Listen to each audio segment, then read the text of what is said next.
Picture this. It's the height of the Vietnam War, and the US government is absolutely wrestling with a question that just won't go away. A question that's haunting generals, politicians, and pretty much everyone back home. Day after day, the reports coming in are just confusing. On one hand, you've got battlefield's victories, but on the other, the conflict just seems to be dragging on forever. The US is winning, right? But the war isn't ending. They needed a clear, logical answer. So, according to a now famous story, they turned to the most logical mind they could find, a supercomputer. And the answer it spat out was stunning. The computer, after being fed every single piece of data, troop numbers, industrial capacity, economic might, you name it, it declared that the war had already been won years ago. And that bizarre, almost nonsensical answer, that is the key to understanding one of the biggest strategic blunders of the entire 20th century. Okay, let's really dive into this, because how on earth could a computer declare victory in a war that was still very much raging? Well, this weird little anecdote perfectly illustrates a massive data-driven delusion. Now look, whether a computer actually printed out those exact words isn't really the point. What matters is what the story tells us. The Pentagon was trying to run the war like it was a factory assembly line. And based on every traditional metric, troops, bombs dropped, money spent, the US was so far ahead it wasn't even funny. The spreadsheets were all screaming victory. The problem was, the war wasn't being fought on a spreadsheet. So who was the architect of this whole numbers-first strategy? Well, to get to the root of the problem, you really have to understand the man who believed every problem could be boiled down to a number. Meet Robert McNamara. This guy was a brilliant systems analyst. He was so good, he became the president of Ford Motor Company. He was an absolute master of logistics and efficiency. So when he becomes Secretary of Defense, he brings that exact same factory floor mentality to the Pentagon. His core belief was really simple. If you can measure it, you can manage it. The problem, as we'll see, was what he chose to measure. And this right here brings us to the core idea of this whole explainer. McNamara's way of thinking was so influential and ultimately so incredibly flawed that it actually got its own name, the McNamara Fallacy. What is it?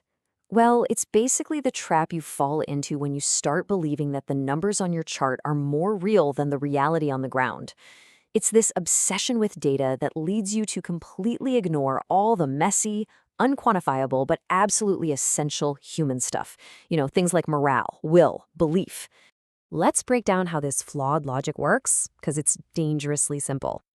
First, you measure what's easy to count. Simple enough. Then you start to disregard the stuff you can't easily count. Now here's the third and most dangerous step. You assume that because you can't measure something, it must not be important. And finally, you build your entire strategy on that totally incomplete, warped picture of reality. And in Vietnam, this wasn't just some business school theory. No, this flawed logic was being put into practice every single day, with absolutely deadly consequences. This slide just illustrates the problem perfectly. It's like they were fighting two completely different wars. On one side, you have what the Pentagon was measuring. Enemy body counts, tons of bombs dropped, stuff that looks good on a chart. But on the other side, you have what actually mattered. The enemy's will to keep fighting, who actually controlled the population, whether people supported the government. The US was measuring the inputs of war, while their opponent was laser-focused on the outcome of a revolution. And this slide zooms in on the most notorious metric of them all, the body count. This one number became the primary way they measured success.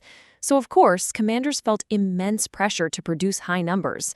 And what did that lead to? Inflated reports and, tragically, civilians getting counted as enemy combatants. It was a metric that incentivized all the wrong actions and told a completely false story of progress. This whole mindset is just perfectly captured in this one famous story. An American general, a guy named Edward Lansdale, he suggested that maybe they should try to track the feelings and loyalties of the Vietnamese people. And McNamara's response was reportedly to just dismiss the idea. Why? His reasoning was that since he couldn't put a number on it, it must not be important. He literally erased the human factor from his own strategic equation. So, what was the ultimate cost of this obsession with numbers? What was the real price for this strategic folly? And here's the truly crucial point. If you just looked at the numbers, the US was winning. I mean, they won almost every single major battle. The kill ratio was overwhelmingly in their favor, but none of it mattered. They were trying to win a war of attrition against an enemy that was fighting a war of popular resistance for their homeland. The U.S. strategy was built on a complete and total failure to understand the political and cultural soul of the conflict, and so it became known, fittingly, as McNamara's Folly. You know, it's pretty easy for us to look back 60 years and see the mistake crystal clear. But the real question is, have we actually learned the lesson? Or are we just getting better and better at counting all the wrong things? I mean, just think about it for a second. We live in an age that is even more obsessed with data than McNamara could have ever dreamed of. We've got algorithms shaping what news we see, AI making huge business decisions, and metrics defining what success looks like in almost every single field. The temptation to just ignore what we can't easily quantify, it's stronger today than it has ever been.